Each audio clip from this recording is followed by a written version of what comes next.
Hey guys, it's Cody with Mainstream Corporation. I've done a lot of time in the building science realm, and we're pretty geeky about our indoor air quality as a result of being passive house consultants. And, well, needless to say, we create a lot of good environments that have clean air inside, and we test that air. Well, recently I decided to send my kid to school with the air sniffer, the airwave, just to see, how things are going. Is it safe to be a teacher? Is it safe to be a staff? Is it safe to be a kid? So, on January 26th and January 27th, February 9th, February 11th, we sampled two of the Loveland schools for their indoor air quality. We tested both third and sixth grade classrooms for radon, CO2, and total volatile organic compounds, total VOCs. The results were very similar on both days. I'll show you about it later. But in reality, they both need improvements for safe employment. The mechanical system was recently updated in the third grade classroom, or school rather, to address the COVID-19 concerns. However, I'm unsure at what level, and you'll see why. Because right on the middle of the day, on January 26th, our total VOC spiked to 2912, which is quite a large distance from what it could be. It doesn't measure CO2 in this graphic, but it does measure things like varnishes, cosmetics, cleaning things, sanitizers, hobby products, even cooking.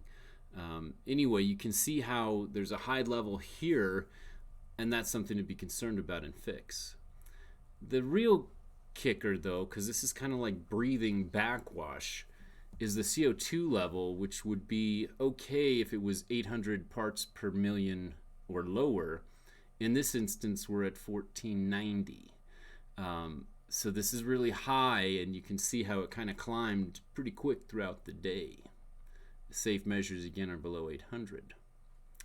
The other one that's kind of interesting, and it's no surprise, because if you're low in breathing air and you're high in maybe volatile organic compounds and other instances, you might be depressurized, and that would increase your radon level. So what that means, there's probably not enough pressure coming in from outside to reduce the tendency of radon gases to leach up into the building. Anyway, it's 10 times more dangerous in children, and the EPA recommended standards now down to 3 PCI per liter. Questions about your indoor air. Are we measuring indoor air quality in any of the rooms in the building?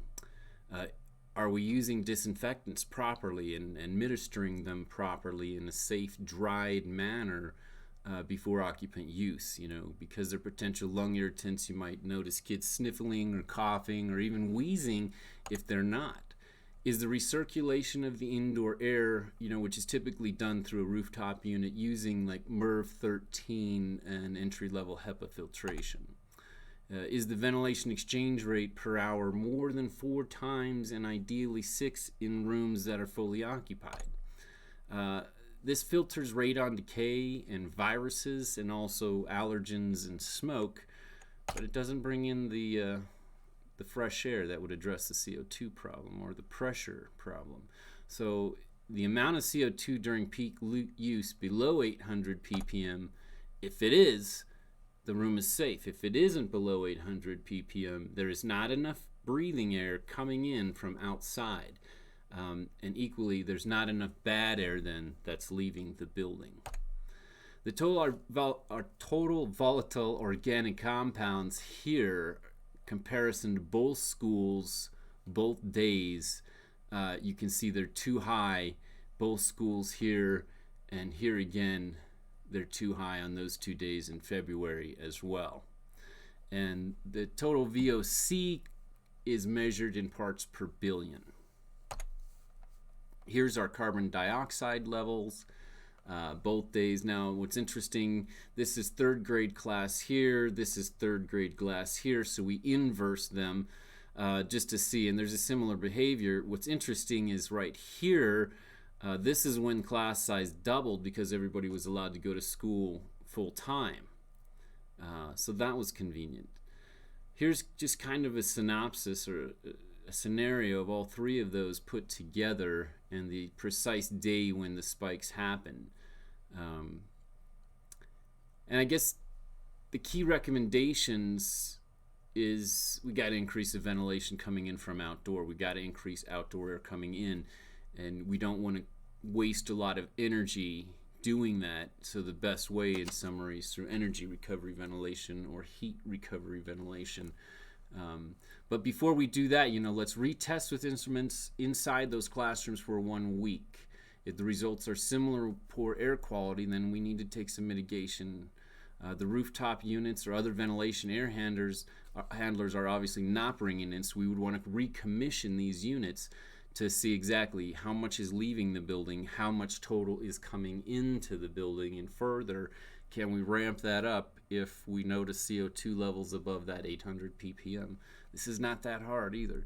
And if we're not able to do it currently, then we would have to retrofit something that could do it if the rooftop units don't do it.